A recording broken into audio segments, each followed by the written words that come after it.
Hello, आज चाहिँ मैले दिदीलाई प्र्याङ्क गर्ने भनेर भनेको। प्र्याङ्क गर्ने हुनाले प्र्याङ्क पनि गर्ने होइन, एकदम इरिटेट टाइपको के। अनि यस्तो बिस्तारोमा सोचेर बसिरहेको। अब मैले खाना पकाऊँ भने खाना पनि बनाउँदिनँ म। अनि प्र्याङ्क गरौँ भने प्र्याङ्क अब कसरी गर्नु, अब अस्तिको स्टाइलले गऱ्यो भने त दिदीले थाहा पाइहाल्नु नि त। अनि दिदी चाहिँ अहिले उता खाना बनाउँदै हुनुहुन्छ। त्यहाँदेखि मैले यस्तो सोचेँ क्या, दिदीलाई एकदम अब म इरिटेट खालको प्र्याङ्क गर्नु पऱ्यो भनेर दिमाग लगाएको क्या मैले पनि। अब दिदीको पनि रियाक्सन त देखाउनु पऱ्यो कस्तो हुँदो रहेछ भनेर। अनि दिदीलाई चाहिँ खाना कस्तो नमिठो बनाएको, तपाईँ चाहिँ आफू चाहिँ मिठो मिठो खाएर मलाई चाहिँ मिठै नबनाउने भन्ने। अचेल मेरो रुममा आएर तपाईँ फोहोर गरेर चाहिदिन्छ क्या हो, मेरो रुम त कस्तो फोहोर हुन्छ त कामबाट आउँदा बित्दा। दिदीलाई दोष लगाउने क्या, दिदीको रियाक्सन कस्तो हुँदो रहेछ भनेर। मलाई मात्रै जहिले नराम्रो किन बनाउने होइन, दिदीलाई पनि देखाउनु पऱ्यो। त्यही भएर अहिले चाहिँ मैले यस्तो दिमाग लगाएँ क्या, म पनि बाठो हुनु पऱ्यो भनेर। दिदी उता खाना बनाइराख्नु भएको छ, त्यहाँदेखि म चाहिँ यस्तो बसिरहेको। मैले पनि दिमाग चलाउनु पऱ्यो, साह्रै भएन भनेर दिमाग लगाएको। दिदीको रियाक्सन कस्तो हुँदो रहेछ, दिदीको रियाक्सन हेर्नु है। ल अब चाहिँ भरे चाहिँ म त्यस्तो भनौँ न नथाहा पाउने तरिकाले गर्न खोज्छु। अहिले मेरो साथीलाई मैले भिडियो गर्न लगाएको, त्यही भएर है त। ल बाई, अहिले भरे भिडियोमा हेर्नु होला दिदीको रियाक्सन कस्तो हुँदो रहेछ। हाई नमस्ते। ल आज चाहिँ बिहे कान्छीकोमा चाहिँ अकबरे खर्सानी र तामाको अचार है। अस्ति मैले उसलाई एउटा प्र्याङ्क गर्दा लगाएको के, एकदम पिरो छ यो। अनि यो चाहिँ जुनार अनि अकबरे खर्सानीको पेस्ट है, मैले अलरेडी बनाएर राखेको। अनि त्यस पछाडि के भन्छ त्यो चटपट बनाउने कान्छी पादिनुन होइन, चाट मसला बिर्सिन्छ दिदीले यसरी है। चाट मसला लगाएर बनाएको एकदम मिठो छ। मेरो टाँकी पनि हाल्छु फेरि एकछिनमा, फेरि टाँकी पनि हाल्छु, चाखी हाल्छु है। अनि यो चाहिँ कालो दाल भइहाल्यो। ल अनि यो चाहिँ आज खसीको मासु है। ल हजुरहरू, ल अब चाहिँ हामी खान्छौँ। ल तिमी खसीको दाल मासु अलिकति खाऊ, त्यस पछाडि के हुँदैन। अनि दाल पनि स्याप लगाऊ, सुप लगाऊ न। कस्तो भयो भनेको ल एउटा अढीलाई धेरै मासु नहाल्नु, खाऊ खाऊ यति खान्छ। ल खाऊ सुप। यो चाहिँ एकुला करङ। ल खाऊ न खाऊ, सबै मिक्स भएको होइन। म चाहिँ अचार नखाने कि आज, किनभने यसमा मैले पिरो पनि लाग्छ, त्यहाँ पनि पिरो छ। कान्छी चाहिँ असाध्यै नखाने, म त खर्सानी पनि सुरु गरेँ। ल खाऊ खाऊ। ल खन्डाङ र खन्डाङ भन्छ। ल त्यसलाई पनि यही छेउ बनाएको चाहिँ खाउँदा मजा छ, कस्तो छ मिठो। ल अब खाएँ ल हजुरहरू। कान्छीलाई त चाख्दैछ।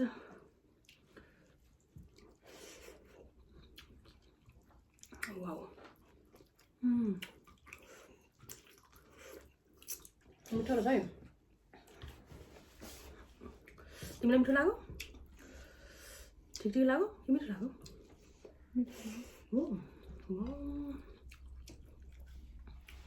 सुप त मिठो, दाल त खाँदैन क्या है। घिउमा जानेछ दाल पनि, खाँदा त लाग्छ।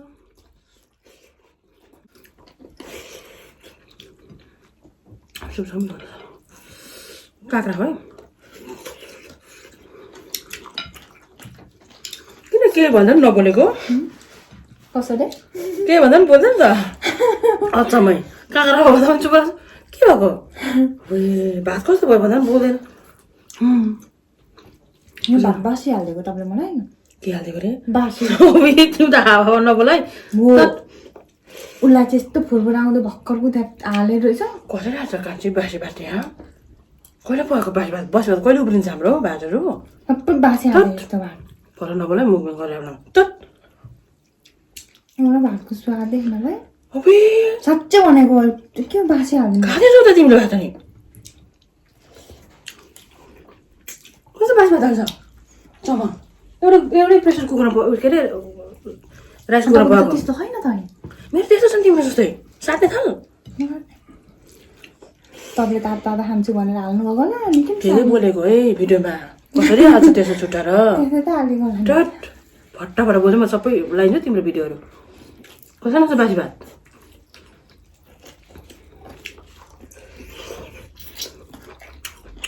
राइस कुकरमा एकैचोटि पकाउँछ भात जहिले पनि। अनि कहिले कहिले मलाई खानु मन लाग्यो मसिनो चामल म कुकरमा सट्टै पनि हाल्छु। र मसिनो खालको चामल खानु मन लाग्छ कहिले कहिले। कस्तो खुवाइ रहेछ भने मासु पनि मेरो छुट्टी हुँदा जहिले हड्डी मात्रै छैन कान्छी अनि यस्तो हेकुला भएको हड्डी सुधा मनपर्छ त अनि मासु छैन यहाँ मिट छुट्टी भएको लान्छ थिएन नि हड्डी भएको मात्रै बनाउनु भए अबुई यो कान्छी त हटाएर बोल्दैछ च्या ल यो मुभीमा त सबै के बोलेको मात्रै छ भोलि काट्दा हड्डी खाँदा खाँदै अगाडि जान्छ अनि भात चाहिँ कतिखेर खानु नि ए बडा बोलेको मासु छ नि यहाँ खाउ छानेर खान्छौ मासु पकाएको मासु अनि तिमी त रक्सी जार खान्छ के हो अच्छा म के खाएर आज बाहिर फटाफट नबोला है त्यसले अलिक ठिक लाग्नु छोडेको मिठो मिठो पाउनु जहिले मैले तिमीलाई पर्खिने छुट्टीमा कसरी बासी भात हुन्छ कसरी हड्डी मासु हुन्छ तैँले त स्योर बासी भात हुँदै है तिमी फटा नबोला भन्यो भने अन्त दिनभरि तिमीले फ्रिज चलायो त्यहाँ बासी भात छ फ्रिजभित्र तातो भात तिमीले पकायो होइन कसले तिमीले यो भात अनि होइन भात तिमीले पकाएको होइन अनि के गर्दा मैले राइस कुकरबाट हालेको त मैले अब कस्तो भिडियोमा पनि के बोलेछ सबै थाहा पाउनु चाहिँ लाजा मर्दो कुरा छ यो दिन त धेरै खाएर मोटो बोला त थोरै दिएर छ भने अनि सुकेको गर्छ भन्ला नि त्यो त फिल हुन्छ नि भाषा बेला के बोलेको तिमीले भन्छ मासु मासु भएको त कस्तो मिठो हुँदैन अलि हड्डीबाट मिसेको ल्याउने भन्छ अनि मलाई पनि हड्डीवाला मनपर्छ हड्डी त कहाँ भनेको हड्डी नै हड्डी खायो मासु नै आधी किलो हड्डी नै आधी किलो मासु छ अब यति लो फलमासु ताराछरी कुरा नगर है दाँत साथ भत्किँदै रहेछ हामीलाई नि फेरि हो भने हो गिजा सिजा निसातिर फटाफटा मुखमा पनि के खाँदैन के बोलेको होइन म लाग्नु तर अघि बिहान खानाबाटै लागेको क्या कहिलेबाट बिहानको खानाबाट यस्तो हेरेको उसलाई चाहिँ फलमासु दाल पनि मलाई पातला मलाई हालिदिन्छ पहिलो कुरा हाम्रोमा दाल रातो दाल मात्रै पातल हुन्छ न त योभन्दा कतिको बाक्लो खान्छ तिमी योभन्दा कति खान्छ भन्दा बाक्लो दाल अघि बिहानको दालको कुरा यस्तो योभन्दा बाक्लो त मिठो पनि हुनु पर्यो नि फटाफट बोल्दैछ तिमी त आज रक्सी खाएर आएछ के है कहिले नखाने मान्छे बोलाए चाहिँ के हो अच्छा यस्तो फिटो पनि कसरी बनाएर ल्याउँछ बाख्रा त के बोलेको के हुन्छ त्यहाँनिर जे हो त्यही हो भनेको नि बासी भात कसरी हुने हो अचम्मै त बासी भात पनि कुहिएको छैन बिग्रेको छैन त खाँदा के हुँदैन तिमी बासी भात खाँदा मरिहाल्छौ र मलाई त मनपर्छ है अलिक बिग्रेको छैन ओरेको छैन भने त खान्छु तपाईँलाई चाहिँ ताजा भात हालेको हो हो मलाई चाहिँ बासी भात हालिदिएको तातो भात फुर्र परेर हालिदिएको तिमीलाई त सबै सस्स पारेर हालिदिएको फटाफट बोलेको भाइ फटाफट बोलेको होइन क्या अब त भात हेर्नु तर्सेको क्या भात पो हेर्नु आएर लगाइदिन्छु मिठो जाने किन खान्छ रुच्छ नि होइन कसरी रुच्छ त मिठो छैन नि मिठो त मिठो छ तर हड्डी धेरै भयो भनेर हो समय कसरी रुच्छ कान्छी मिठो छैन नि भात बासी भात छ भने बासी भात त जबरजस्ती गरेर मात्रै खाएको अबुई बेलुका राति भोक लाग्छ बेलुका बिहानै काममा जानुपर्छ जबरजस्ती कसरी रुच्छ कान्छी हाम्रो रुँदैन है मिठो छैन भने त बासी भात खाँदा कोही सानो ठुलो पनि हुँदैन बिग्रेको चाहिँ हुनु हुँदैन खाँदा हुन्छ के हुन्छ काउ बासी नै लगाइदियो तिमीलाई बासी नै लगाइदिएको हड्डी नै लगाइदिएको थियो कसरी भिडियो अपलोड गर्छ तिमीले अब यस्तो कति साह्रो बोलेर अपलोड नगर्नु पनि भइहाल्यो अच्छा लाज मर्दा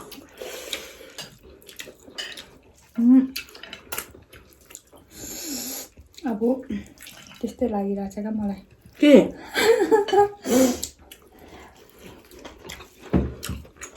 मासु त मलाई प्रायः जस्तो हड्डी भएकै मनपर्छ हड्डी लगाइदेऊ मलाई भन्छ म त हड्डी नै खाने हो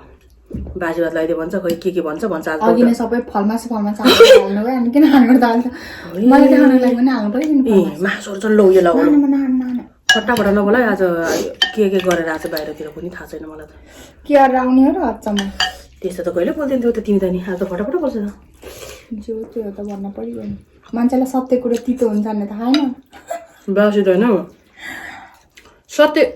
सत्य कुरा तितो हुन्छ भनेपछि असत्य नै हो भात बासी नदिएको नै सत्य हो होइन बासी दिइसके बासी देखाएको त्यही भएर तपाईँलाई तितो लागेको भनेको हो लु नबोली खाएर सुतिहाल दाँत मस्काएर दाँत मस्काएर दाँत यसो मसो सुत्नु गयो काँक्रा खाऊ काँक्रा पनि त्यो 19 को निकालेर भगवान् के हो यस्तो काँक्रा पनि सबै ओइलीको भाइ आफू चाहिँ ताजा ताजा खाने अनि सबै ओइलीको राखेर मलाई सबै एक हप्तामा छुट्टी हुने दिनमा अनि सबै खुवाउने त्यो कुहिएको काइएको कसरी कुहिएको छ हो कसरी ओइलेको छ हो यो काँक्रा फटाफट बोले तिमीले बाहिर के खाएर आएको हो म त्यस्तो लाग्यो म त आज भातै खाए जस्तै भएन एक थाल भात खाएर ल आज म त म अबदेखि आफ्नै पैसाले किनेर खानु पर्यो सबै हो हो चुलो पनि भिन्न बनाऊ है तपाईँको पैसाले खानु थालेर होला अलिक त्यस्तो लाग्यो मलाई छुटाएको छ हो खाउलो अबदेखि आफ्नो पैसाले बिचरा मेरो गर्नु तिम्रो टाइम भ्याउँदैन कतिखेर पकाएर खान्छ भात कहिले जुठा दिन्छ तिम्रो कति भएर पकाएर खान्छ भोकै कक्रेर केही हुँदैन अझ मलाई त यतिको खुवाउँछ र मासु भयो जिउमा छ टाँसीको हावा हावा बोलेर नबोल हो तिमीले पकाउनु थाल्यो भने त तिम्रो ब्रस गर्ने पनि टाइम पाउँदैन दाँत गनाउँदै कुद्छौ तिमी नभए मेरो 2 पिस कि 3 पिस मात्र छ यहाँ हड्डी न हड्डी तपाईँहरू अब कमेन्ट गर्नु है यो भिडियोमा जस्तो नि आज कमेन्ट गर्नु कसको प्लेटमा धेरै हड्डी रहेछ ल हेर्नु दिदीको प्लेटमा हेर्नु दिदी प्लेटमा एउटा हड्डी होइन सबै हड्डी छानेर हालिदिएको क्या मलाई अनि सबै उयो हो यो सबै बासी हालिदिएको यो दिदीले भात मलाई हेर्नु न के बोलेको यस्तो सबै अनि यो मासु तपाईँको प्लेटमा एउटा हड्डी कमेन्टमा नभने यस्तो मासु लाग्यो नि के यिनीहरू खान पाए जस्तो नभन्नु जो त्यो रियालिटी देखाउनु पर्यो नि अनि यो मासु टाँसेको चाहिँ कसले खान्छ मैले खान्छ त्यो मासु टाँसेको चाहिँ कसले खान्छ थिएन हौ यहाँ हड्डी मात्रै थियो अनि कसले किनेर ल्याउँछ यस्तो यस्तो हड्डी चाहिँ कसले किनेर ल्याउँछौ लच्चाइदियो नबोला है तिमी पारा त छैन त हावा नबोला यस्तो भिडियो आज लाज मलाई सरम लाग्दो यस्तो यो मासुको लागि नि के खान पाए जस्तो नभन्नु पापाले के भन्नुभएको थाहा होला नि गति छाडा गइसकेर भिडियोहरू नहाल्नु है छोरीहरू हो भनेर आज भर्खर फोन गरेर के यो गति छाडा हो र मासुमा अनि कसरी मलाई मासु दिनु भएन मलाई हड्डी मात्रै दिनुभयो भन्दा नि गति छाडा हुन्छ र कसरी दिएको छ त तिमीलाई हड्डी भात पनि खाएको छैन भन्दै 3 किलो खाँदै लास्ट पछिको मान्छे चाहिँ के बोल्दैछ कुनै के खाएर आएको तिमी बाहिर अब चाहिँ बाहिरै गएर खान थाल्नु पर्यो जाऊ मलाई पनि ल्याइदेऊ न घरमा बिजुली पैसा त कम उठ्छ कम त बिजुली पैसा तिर्नुपर्छ बच्छ पो 25-30 हजार रुपियाँ महिनाको अनि त्यही बच्छ भनेर होला होइन बच्छ नि तिमीलाई गएर खाओस् भनेर होला सही सङ्किने सब्जी खाऊ हालिदिनु म खानु त्यो हड्डी भएको फटा बजार छ तिमी त खाने तिमी ल्याउ न त मासु भएको ल्याउ ल अनि त्यो तिमी भएको मासु ल्याएको मासु भएको ल्याउँछौ अनि त्यो फेरि मासु भयो मासु भएको त मिठो हुँदैन हड्डी भएको मैले तिमीलाई त बुझाउनु नसक्नुहोस् हट यस्तो भिडियो नलगाऊ है खान्छ लाजामा त कसरी तिमीलाई मैले बासी भात दिएको छु त कसरी हड्डी भएको थियो मासुमा हड्डी त भइहाल्छ नि अलिअलि मासुमा पनि घिनलाग्दो लाजा मर्दो कुरा गर्छ छैन र त भन्ने होइन जे हो त्यो रियालिटी यस्तो नगर मलाई तपाईँलाई अस्ति भन्न चाहिँ मन लाग्यो अस्तिबाटै भन्न मन लाग्थ्यो तर मैले अत्याचारै भएर मैले नगर कान खाइसक्यो खाएर सुत्नु चाहिँ होला कान खाए मेरो दादा त सुत्नु गयो होला जाऊ सिधै गोडा घुम्नु परेर अब त ताजा भात गाउँमा खाने हो बासी भात त्यता लगाइदिने हो हड्डी सड्डी सबै उडाइदिने उतातिर कसले गर्छ होला हो त्यस्तो फेरि त आफ्नो मन मात्रै हो कि कान्छी मन हो कि के हो त देखिहाल्नुहुन्छ नि उहाँहरूले कस्तो चाहिँ त्यस्तो कुरा पनि भिडियो लाउँछ कस्तो त्यस्तो लाग्छ म त मासु खान नपाएको चा के हो न पहिलो कुरा म राम्रो खानेकुरा ल्याउँदा जहिले तिमीलाई पर्खाउने हो मैले तिमी दोकानतिर खाएर आए पनि फटाफट नबोला है फेरि बाबाले भिडियो हेर्नुहुन्छ फेरि मन दुखाउनुहुन्छ नि अस्ति उसलाई प्राङ्क गरेको कस्तो कराउनु भयो मन दुखाउनु भयो ए हुँदा त भात पनि भयो हड्डीबाट भात दिँदो रहेछ है यसले त भनेर भन्नुहुन्छ नि वाउ यो त फेरि मिठो छ त के सर्यो मैले यो पनि पिल्लेको छ होला त मिठो पो रहेछ यो पनि झन् सर्यो सबै मिठो छ तिम्रो जिब्रो मात्रै नमिठो भएको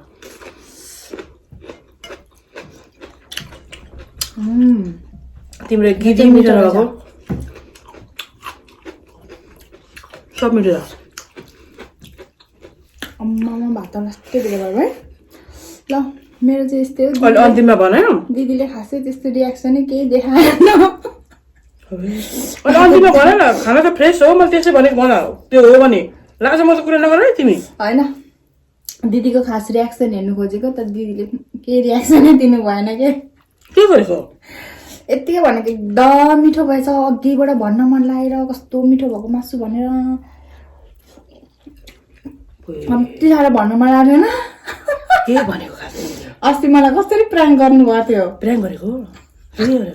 मिठो रहेछ नि त एकदम मिठो छ मिठो छ कि मिठो छ भनेर खाने बानी हेर्नु मिठो छ नभनिकन हाम्रो त खाए जस्तै हुँदैन रहेछ बासी रहेछ भात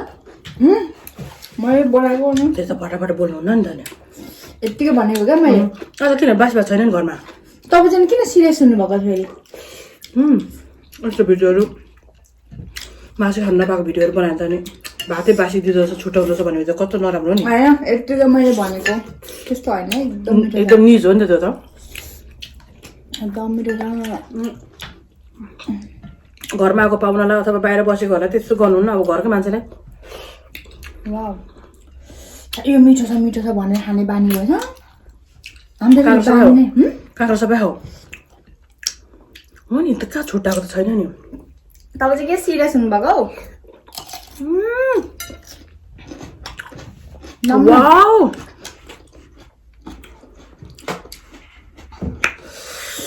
होइन नि अब यस्तो नि त अब पकाएको एकैचोटि हो पस्केर दिएको नि मैले पो लाग्नु भयो त तपाईँ त हो नि कस्तो आँखा पनि आँसु भएको नि त मन पो दुखेको मलाई त हो क्या बिस्तारमा बसिरहेको थियो बिस्तारमा बसेर चाहिँ भात खान आऊ भनेर बोलाएको मान्छे नरुनु है पापाले मलाई फोन गरेर थर्काउनुहुन्छ पापाले अस्ति फोन गरेर मलाई आज भयो होइन त्यो भिडियो हेरेको भोलिपल्टै पापाले मलाई फोन गर्यो अनि तिमीहरू फटाइहरूलाई कसले के भने तिमीहरू किन रोको त यहाँ पुरा रुँदैछ जस्तो भन्दै फेरि भात पनि खान नदिँदैछ उसो दिदीले भनेर भने त मन दुख्छ नि त कस्तो मिठो भएको तर रियाक्सनै राम्रो भएन दिदीको मैले त दिएको त छुइनँ तिमीलाई बासी भात कसरी रियाक्सन आउँछ कान्छी कि मैले ताजा खानु पर्यो उसलाई दिनु पर्यो भने त्यसै मलाई हाँसो लाग्छ होइन अप्ठ्यारो फिल हुन्छ तर त्यस्तो गरिँदैन पहिलो कुरा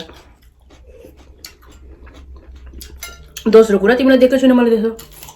कसरी आउँछ रियाक्सन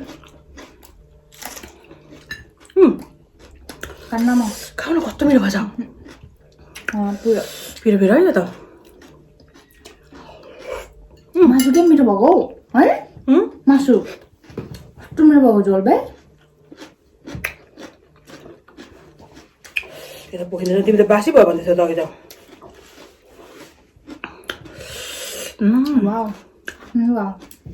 एउटा खाउ ल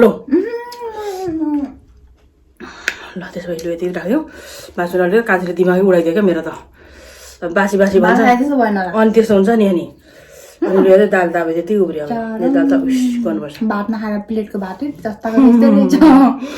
माझ तर हुन्छ नि एउटा रमाइलो गरेर खानु र खाँदा खाँदै बिचमा मलाई फेरि गाली गर्नुहुन्छ गाली नगर्नु मलाई अब प्राङ्क गर्ने कसरी प्राङ्क गर्ने हेर्नु भात पकाउनु के गरेर पकाएर दिदीलाई अब मोमो पनि बटार्न आउँदैन केही त्यही भएर यत्तिकै हल्का गरिदिएको दिदी पापाले फेरि सिरियस भएर कान्छीले फेरि अर्कोलाई गर्न थालेछ होइन मलाई टन्नै खाना दिन्छ मैले जोक गरेको देखिहाल्नु पापाले जहिले देखिराख्नु भएको टन्न खान्छु म है तर म त अब प्रायः जस्तो अब यत्तिकै जिस्केको है पापा यस्तो नि त अब टन्न खान्छु म फेरि पाहुना पाताउनेलाई त जुठोहरू उब्रेको पाब्रेको दिनु हुँदैन होइन 1 दिन 2 दिन पाहुनाहरूलाई त मिठो मसिनो दिनुपर्छ भनेपछि त अब कुनै अलि दुःख सुख पाएकोलाई त मिठो मसिनो लगाएर दिन्छन् भनेदेखि त कसरी छुट्याएर खान्छन् त सँगै खाँदाखेरि भने म त अचम्म लाग्यो कि एकछिन त सक भयो म त नरुनु है तपाईँ रुन लाग्नु भयो फेरि अनि अलिक भनेको त 15 मिनट जति त रुन्थेँ पो होला म त हो नि हे प्रभु थालको प्लेटको थालै भात छिट्यो त अनि के अन्त नभए त अझै भन्दै नि म त रियल भनेको होला भने जस्तो सोचेँ कि फेरि अनि मासु त फेरि हड्डी तिमीले ल्याऊ भने फेरि आज साँच्चै हड्डी मात्रै भएको रहेछौ मासु भने के भएको नि त हेकुला र उयसको कराउँदेऊ भनेको त नि यस्तो मासु नि हड्डी नै जस्तो परेछ पर्न त फेरि दिमाग खराब त्यस्तै सिचुएसन नि ट्याक मिलेको ल मेरो प्रियहरू कान्छीले मलाई यसो जोक गरे जस्तो पनि गरेको अनुहार म त सिरियस सोचेको के फेरि अनि फेरि मलाई त दिमाग खराब भइहाल्यो नि एकछिन त है ल तपाईँहरूले पनि अनुहार नसोच्नु होला अब खाँदै जाँदा फेरि गल्ती टुटी भयो उसले बोल्दा मैले बोल्दैमा चाहिँ कतै यस्तो मिस्टेक भयो भने पनि नै माफ गर्नुहोस् ल अनि फेरि ब्याड कमेन्टहरू यस्तो पनि उस्तो पनि भनेर नभन्नु होला र आजसम्म भन्नु पनि भएको छैन सम्पूर्ण मेरो प्रिय लाइफमा धन्यवाद दिन्छु अनि अन्तिममा फेरि लाइक गरिदिनु हुने बेल आइकन बजाइदिनु हुने सब्सक्राइब गर्नुहुने हाम्रो सम्पूर्ण सेवा परिवारलाई पनि हृदयबाट धन्यवाद दिन्छु ल अनि मेरो पापाले पनि हजुरहरूलाई सबैलाई धन्यवाद भनेर यहाँ अडियो कल छोड्नु भएको छ म कुन दिन म अपलोड गर्छु थाहा छैन है उहाँको तर्फबाट पनि तपाईँहरूलाई एकदमै हृदयबाट धन्यवाद ल अब चाहिँ हामी छुट्छौँ दुईजना चाउ